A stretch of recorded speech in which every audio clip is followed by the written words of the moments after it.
안녕하십니까. 여기도 24시입니다. 여러분들 이번 시간에는 이 국내외 전당대회에 한동훈 전 대표가 출마해야 된다, 하지 않아야 된다, 의견이 분분한 가운데 거기에 대해서 잠깐 얘기를 해보고 싶습니다. 다만 제가 이 영상에서 그리고 또 앞으로도 이와 같은 취지의 영상을 몇 차례 더 찍을 예정인데 말씀드리고 싶은 거는 단정적으로 얘기하지 않겠습니다. 뭐 한동훈 대표 출마해야 된다? 출마하면 안 된다? 이런 얘기는 안 하겠습니다. 그런데 지금 이 한동훈 전 대표가 이번 전당대회에 출마했다가는 혹시 패배했다가는 정말로 이 정치적 내상을 입는다. 정치 재개, 정계 복귀가 어려울 수가 있다. 그러니까 이번 기회에는 전략적으로 안 나가는 것이 맞다라고 이렇게 정말 진심 어린 걱정, 조언, 우려를 하시는 한동훈 지지자분들이 많이 계신 것 같습니다. 제 영상을 보시는 분들 중에서도 그런 의견을 갖고 계신 분들이 많이 계신 것 같습니다. 댓글로도 그런 의견을 남겨주시고 계십니다. 또 한편으로는 출마해야 된다. 정치인은 기회가 있을 때마다 출마해야 된다. 그래서 그리고 또 그런 걸 떠나서 이번에 국민의힘 정말 당 개혁해야 된다. 이번에 개혁하지 않으면 정말 망한다. 망하면은 정말로 저 이재명 정권의 독주, 폭주, 독재를 막을 수가 없다. 또 이렇게 걱정하시는 분들이 많이 계십니다. 그런데 제가 뭐 어느 분들이든지 다 이 나라를 걱정하시고 그다음에 이 보수 정당을 걱정하시는 거기 때문에 어느 의견이 틀렸다 맞다 이렇게까지는 얘기하지 않겠습니다. 다만 이 한동훈 전 대표가 최종적으로 결정을 해야 될 문제입니다. 결단을 하겠지만은 그 결단이 정말 이 전략적인 분석을 통해서 그런 결단을 해야 되지 않겠습니까? 출마든 불출마든. 그리고 그 전략적인 분석은 또 어떤 바탕 위에서 이루어져야 됩니까? 바로 정말 객관적이고 합리적인 근거들. 이번에 나가야 된다, 나가지 않아야 된다는 그 주장의 근거들 있지 않습니까? 그 바탕 위에서 전략적 분석을 하고 그 전략적 분석을 한 결과 결단을 하게 돼 있지 않습니까? 근데 만약에 이 근거들이 잘못됐다고 한다면, 이 주장들의 논거가 잘못됐다고 한다면 잘못된 결단이, 잘못된 판단이 나올 수밖에 없습니다. 그래서 저는 그런 취지에서 지금 이 한동훈 전 대표의 이 전대 출마를 반대하시는 분들이 얘기하는 거, 그분들의 제가 뭐 그런 진심, 걱정 이런 것들을 갖다가 곡해하는 건 아닙니다. 다만 그 논거 중에 하나가 뭐냐면 지금 안 된다. 지금 구도가 너무 불리하다. 지난 한 달 반 전에 대선 경선 했지 않느냐. 그때 대선 경선 결과 봐라. 불리했다. 그 불리한 구도 재확인됐고, 그리고 또 그와 같은 구도가 지금도 유지되고 있다고 생각되지 않느냐. 그리고 또 지금 당권 누가 잡고 있느냐. 친윤들이 잡고 있다. 그들이 어떻게 해서든 한동훈만은 배제하려고 한다. 한동훈의 이 당권 도전 자체를 지금 꺼리고 있다. 한동훈이 만약에 당권 도전을 하려고 한다면 전당대회 룰을 어떻게 개정해서든지 간에 한동훈을 갖다가 배제하려고 할 것이다. 그렇기 때문에 지금 나가봤자 구도도 불리하고 그 다음에 규칙도 불리하게 될 가능성이 크고, 그렇기 때문에, 그리고 또 결정적으로는 저기 뭡니까? 그 친윤, 윤석열 추종 세력들이 아직도 그 윤석열에 대한 그 망상을 갖다가 버리지 못하고 있기 때문에 지금은 때가 아니다. 그래서 지금은 안 된다. 지금 나가는 것은 정치적인 내상을 자초하는 것이다. 그랬다가는 앞으로 정계 복귀하는 거 힘들 수도 있다. 정치적 이미지만, 정치적 자산만 소모하는 것이다. 라고 이렇게 걱정하시는 분들이 많이 계십니다. 맞습니다. 맞는데 그런 얘기를 하고 싶다 그 말입니다. 그러면 여러분들 다음에는 가능하냐 그 말입니다. 그러면 다음에 가능하려면 지금과 같은 똑같은 주장의 그 논거를 차용해 보겠습니다. 그럼 다음에는 친윤이 없습니까? 다음에는 이 당내 역학구도가 달라집니까? 다음에는 이 윤석열 추종 세력들이 정말 싹 사라집니까? 그런 점들이 해소돼야만이 한동훈 전 대표가 유리한 그런 지형이 조성되지 않습니까? 그럼 그때 나오라는 소리 아니겠습니까? 그런데 그런 일이 일어날 수가 있으며, 두 번째는 그러면 그런 일이 일어난다 치더라도 언제가 되냐 그 말입니다. 그걸 갖다가 저는 묻고 싶다 그 말입니다. 그래서 제가 이 외부에서 이 관전평을 하는 입장에서 그냥 일종의 딴지를 건다고 생각하시고 한번 들어주시길 바랍니다. 어차피 여러분들도 다 정치적인 의견을 갖고 계시는 분들이고, 그 다음에 최종적으로는 그 해당 정치인이 결심을 하고 결단을 해야 될 문제이기 때문에 제가 여기서 이 방에서 이 마이크 앞에서 이렇게 얘기해봤자 그게 무슨 의미가 있겠습니까만, 다만 제 영상을 봐주시는 분들하고 이런 정치적인 주제를 놓고 이렇게 소통을 하기 위해서 이런 얘기를 한다는 점, 제가 그 누구의 이런 결단을 촉구한다 이런 취지가 아니라는 점을 알아주셨으면 좋겠습니다. 그럼에도 제가 이 한동훈 전 대표에 대해서 얘기할 때 제 영상을 보시는 분들 다수가 한동훈 전 대표 지지자로 추정되지 않습니까? 그분들이 상당히 좀 민감하게 받아들이시기 때문에 제가 원래는 이 영상을 찍을 때 즉흥적으로 합니다. 원고가 없습니다. 그런데 오늘 또 이렇게 원고를 썼습니다. 원고를 쓰게 되면 말 실수가 줄어듭니다. 상당히 정제된 표현을 쓰기 때문에 그렇습니다. 근데 대신에 제 영상이 재미가 있는지는 모르겠습니다만 간혹가다 이제 댓글로 그렇게 달아주신 분들이 계시긴 하지만 그렇지만 어쨌든 그 없는 재미조차도 이렇게 원고를 읽게 되면은 더 없어진다. 요거에 대해서는 여러분들이 좀 양해를 해주셨으면 좋겠다. 이런 말씀드립니다. 쓸데없는 얘기를 하다가 벌써 5분이 지났기 때문에 빨리 진행해 보도록 하겠습니다. 이렇습니다. 여러분들 첫째는 그러니까 친윤 싹 쓸려 나가면 그때 한동훈이 해야 된다. 그 다음에 뭐 지방선거 때 폭망해서 그 뒤에 한동훈이 들어와야 된다. 이런 얘기지 않습니까? 거기에 대해서 제가 얘기를 하는 겁니다. 읽어보도록 하겠습니다. 현재 한동훈의 전당대회 출마에 반대하는 일부 인사들은 지금 나가봤자 이길 수 없다고 주장한다. 그들의 논리는 다음과 같다. 어차피 친윤계 의원들 다수가 이재명 정권의 내란 특검 수사 대상이 될 것이며 결국 내란 동조 또는 내란 옹호 혐의로 정치적 타격을 입고 몰락하게 될 것이라는 것이다. 따라서 이들이 기득권을 상실하고 당내 역학구도가 한동훈에게 유리하게 재편된 이후에 당권에 도전하는 것이 바람직하다는 주장이다. 그러나 이 같은 주장은 몇 가지 치명적인 전제의 오류를 내포하고 있다. 그렇습니다. 아까 제가 말씀드린 것처럼 여러분들 친윤이 싹 쓸려 나갑니까? 아니면 친윤이 당권, 기득권을 지금 쥐고 있다고 한다면 나중에는 그걸 잃게 됩니까? 여러분들 대선에서 패배해도 그걸 갖다가 안 잃고 있습니다. 그걸 꽉 쥐고 있습니다. 근데 지방선거에서 졌다고 해서 그걸 놓을 수가 있겠습니까? 놓을 사람들입니까? 그러면 그 전에 인위적으로 강제에 의해서 타의에 의해서 이재명 정권의 내란 특검 등에 의해서 이들이 싹 쓸려 나가면 되는 거 아니냐? 안 쓸려 나갑니다. 안 쓸려 나갑니다. 그러니까 한동훈 전 대표 어차피 지금 나가봤자 이길 수 없다. 나중에 나가라 라고 하시는 분들이 기대하는 그런 상황은 일어나지 않는다. 그걸 말씀드리기 위해서 하는 겁니다. 일단은 내란 동조, 내란 옹호 그런 범죄 죄목은 없습니다. 우리 형법에는 그런 죄목이 없다 그 말입니다. 여러분들이 이제 윤석열의 그 비상계엄을 통해서 이 형법상 내란의 죄 여기에 대해서는 이게 뭐 거의 이 법률 전문가처럼 잘 알고 계시겠지만 그럼에도 제가 법조문을 끌고 와봤습니다. 형법 제87조 내란 대한민국 영토의 전부 또는 일부에서 국가 권력을 배제하거나 국권을 문란하게 할 목적으로 폭동을 일으키냐는 다음 각호의 구분에 따라 처벌한다. 그러니까 내란, 우두머리, 사형, 무기징역, 무기근거 더불어민주당은 지금 윤석열한테 이 혐의가 있다고 지금 얘기하고 있는 거 아니겠습니까? 2호 모의에 참여하거나 지휘하거나 그 밖에 중요한 임무에 종사한 자 김용영 같은 사람입니다. 내란 중요 임무 종사자. 그 다음에 부하 수행하거나 단순 폭동에 관여한 자 이렇게 돼 있습니다. 그런데 국내 의원들이 여러분들 내란 우두머리입니까? 아니면 중요 임무 종사했습니까? 아니면 부하 수행해서 폭동에 관여했습니까? 그런 사람은 없습니다. 간접적으로라도 그걸 갖다가 의심할 수 있는 정황조차 없습니다. 그러면 두 번째, 내란 목적의 살인. 여러분들 국내 의원 중에 내란 목적으로 살인을 저지른 자가 있습니까? 아니면 내란 미수에 그친 자가 있습니까? 또는 내란 예비, 음모, 선동, 선전 이렇게 있는데 여기에 해당하는 사람이 있다고 생각하십니까?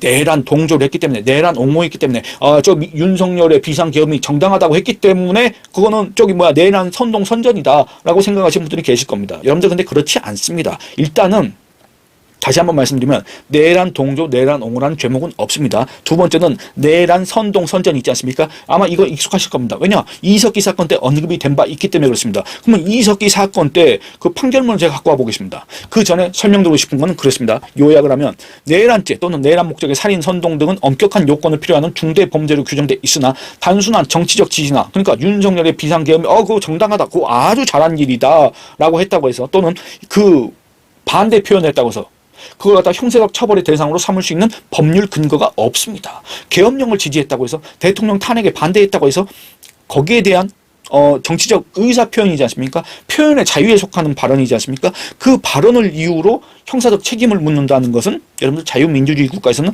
있을 수 없는 일입니다. 원칙적으로 허용되지가 않습니다. 원칙적으로가 아니라 그냥 허용되지가 않습니다. 그러면 이석기 판결문에서 그럼 내란 선동은 과연 무엇이냐? 저자들 국내임 의원들 다수가 내란 선전 선동한 거 아니냐라고 생각하시는 분들이 계실 수도 있는데 이석기 판결문 2015년도 대법원 판결문입니다. 내란 선동이란 내란이 실행되는 것을 목표로 하여 피선동자들에게 내란을 결의 실행하도록 충동하고 격려하는 일체 행위를 말한다. 여러분들 국내임 의원들이 이런 행동을 했습니까? 이런 언행을 했습니까? 주로 언동, 문서, 도화 등에 의한 표현행위 단계에서 문제되는 것이므로 내란 선동죄의 구성 요건을 해석함에 있어서는 국내 기본권인 표현의 자유가 위축되거나 본질이 침해되지 아니하도록 죄형 법정주의의 기본 정신에 따라 엄격하게 해석해야 된다. 엄격하게 해석해야 된다고 하고 있습니다. 그럼 그 엄격하게 해석하는 그 기준이 무엇이냐? 이렇습니다. 단순히 특정한 정치적 사상이나 추상적인 원리를 옹호하거나 교시하는 것만으로는 내란 선동이 될 수 없다. 윤석열 비상계엄은 정당했다. 윤석열의 비상계엄 그거 근거는 이렇다. 이렇기 때문에 설득력이 있다. 그렇게 옹호했다고 해서 그런 것들 갖다 전파했다고 해서 그게 내란 선동이 될 수는 없다 그 말입니다. 그리고 또 그 내용이 내란에 이룰 수 있을 정도의 어떤 폭력적인 행위를 선동해야 되는데 국내임 의원 중에 과연 그런 행위를 선동한 사람이 여러분들 있습니까? 지금 직접적인 혐의를 받고 있는 사람이 있습니까? 아마 그런 언행을 했다고 한다면 진작에 지금 검찰의 수사를 받았어야 됐는데 그런 사람은 아직까지 없습니다. 그리고 마지막으로 또 뭐 피선동자의 구성 및 성향 선동자와 피선동자의 관계, 그렇기 때문에 이런 것들을 종합해서 이 사람이 만약에 내란 선동을 했을 때 이 피선동자가 즉각적으로 내란 결의를 유발하거나 내란을 일으킬 수 있는 그런 위험성이 인정됐을 때만 내란 선동이 된다 그 말입니다. 단순히 어떤 정치적인 표현으로서 윤석열 비상계엄 잘했다, 윤석열 탄핵 안 된다 이런 얘기를 했다고 해서 그게 내란 선동이 될 수는 없다. 그게 법적으로 그렇다. 그렇습니다. 그렇기 때문에 여러분들 내란 옹호, 내란 동조로 국내인 친윤계가 쓸려 나가는 일. 그래서 특검의 수사를 받고, 특검의 수사를 받을 수는 있겠으나 특검의 수사를 받았다고 해서 그게 내란 동조, 내란 옹호 요 제목으로 받는 건 안 된다. 왜냐? 법률에 없기 때문에 그렇다. 이렇습니다. 계속 읽어보겠습니다. 더구나 국내면 자유민주주의의 가치를 존중하는 정당이다. 뭐 명목상, 외관상, 표면적으로는 그렇습니다. 그런 정당의 구성원 또는 지지자라고 한다면 정치적 경쟁자들이 표현의 자유를 위해 처벌받기를 바라는 태도 자체가 정당 정치의 기본을 훼손하는 일이다. 아무리 혐오스러운 친윤이라고 하지만, 당을 망친 원흉이라고 하지만, 이재명 정권을 출범시킨 1등 공신이라고 하지만 그들이 헌법에 근거하지 않은 법률에도 없는 누명을 쓰고 정치 보복을 당하는 일을 바라는 것은 말이 안 된다. 그 누구를 지지하든지 하지 않든지 법을 존중하는 국민이라면, 또 이 공동체의 존속을 바라는 시민이라면 그건 당연한 것이다. 또 이 내란 특검 이 수사하는 과정에서 인지된 그 별건 수사를 통해서 이 친윤계를 갖다가 잡아들일 수 있지 않느냐. 그건 뭐 다른 사정 당국도 마찬가지입니다. 또한 설령 일부 친윤계 의원들이 특검 수사나 검찰의 인지 수사에 따라 기소돼 재판을 받고 그 결과 의원직을 상실할 수 있는 유죄 확정 판결을 받는다고 하더라도, 설사 그런 일이 있다고 하더라도 그 과정은 통상 수년 이상이 소요될 수밖에 없다. 그 시점이 언제 될지 가늠할 수가 없고 그 누가 의원직을 잃게 될지 장담할 수가 없다. 그 사이에 당내 권력 지형은 다시 요동칠 수밖에 없다. 그리고 또 그 사이에 그 공백기 동안에 보수 진영 내에 새로운 대중적인 인물이 등장할 가능성도 있다. 그리고 또 여러분들 지금 윤버지 한 사람 있지 않습니까? 아직도 그 윤석열에 대한 망상을 떨치지 못하는 사람들 있지 않습니까? 그런 어떤 포퓰리즘 세력이라고 해야 될까? 이런 사람들이 보수 유권자들을 현혹하면서 당 주도권을 장악하고 이 당을 갖다가 사당하고 이 당을 갖다가 정말 폭망 상태로 만들 가능성도 배제할 수 없다 그 말입니다. 그런데 그 과정이, 그 기간이 언제부터 언제까지 진행될지 이거는 아무도 모른다 그 말입니다.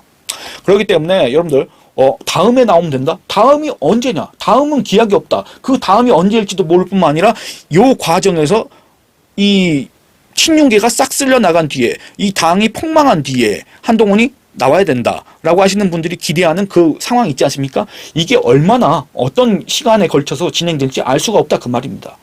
알 수가 없습니다. 그리고 또 하나 있습니다. 여러분들 지방선거 폭망하면 그때는 친윤계가 힘을 잃을 거 아니냐. 그때는 한동훈이 나와도 되는 거 아니냐. 여러분들 그렇지 않습니다.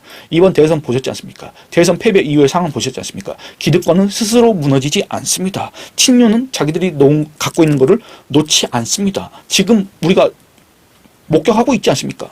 친윤 기득권이 선거에서 쓸려나간 다음 출마하자. 그래서 전당대회에 나가자. 아니면 추대를 받자.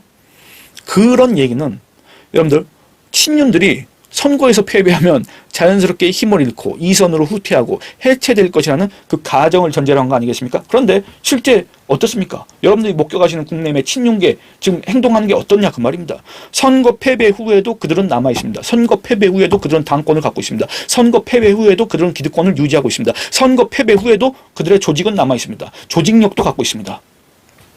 당협위원장, 그 다음에 원내 의석, 그리고 원내 조직, 그리고 당내 기구, 전국위원회든 상임전국위원회든 뭐든지 간에, 그 다음에 당의 어떤 실질적인 운영 권한 누가 갖고 있습니까? 다 친윤계가 갖고 있지 않습니까? 그 친윤계가 지방선거에서 졌다고 해서 물러나겠습니까? 안 물러납니다. 그 구조가 무너지는 게 아닙니다. 그들이 구축해놓은 기득권 구조가 무너지지 않는다는 얘기입니다. 그러면 이번에 이 친윤계의 기득권 구조 때문에 한동훈이라는 사람이 도전하기가 어려운 구조다. 그렇기 때문에 다음이 언제냐 그 말입니다. 지방선거의 패배에도 이 구조는 무너지지 않습니다. 그리고 또 결정적으로는 여러분들 이 지방선거 이 공천 있지 않습니까? 이게 여러분들 보시기 바랍니다. 지방선거, 그 다음에 총선, 대선 이렇게 있습니다. 대선이 어차피 이제 당사자가 나가고 총력전으로 치르는 거고, 그 다음에 지방선거, 총선이 있습니다. 이거는 이제 정당의 대표가 사실상 공천 주도권을 질 수밖에 없는 구조이지 않습니까? 근데 지방선거를 앞두고 치러지는 전당대회에 나가지 않는다. 여기에 대해서는 제가 또 할 말이 있는데, 이거는 이제 시간상 다음 영상을 통해서 오늘 올리는 거 아닙니다. 근데 다음에 또 기회가 될 때 이런 취지의 영상을 찍을 때 요 주제로 또 영상을 한번 찍어보도록 하겠습니다. 과연 이 지방선거를 그냥 놓치는 게 이 한동훈이라는 정치인한테 또는 한동훈이 아니라고 하더라도 그 어떤 정치인한테 이 당권을 생각하는 또는 그 당권 너머의 대권을 생각하는 그 정치적 미래를 꿈꾸는 정치인한테 이 지방선거를 그냥 넘기는 게 과연 이득일 것인가 아니면 손해일 것인가 그 이해의 득실에 대해서도 한번 얘기를 해볼 생각입니다. 예, 여러분들 일단 이 영상은 여기서 마치도록 하겠습니다.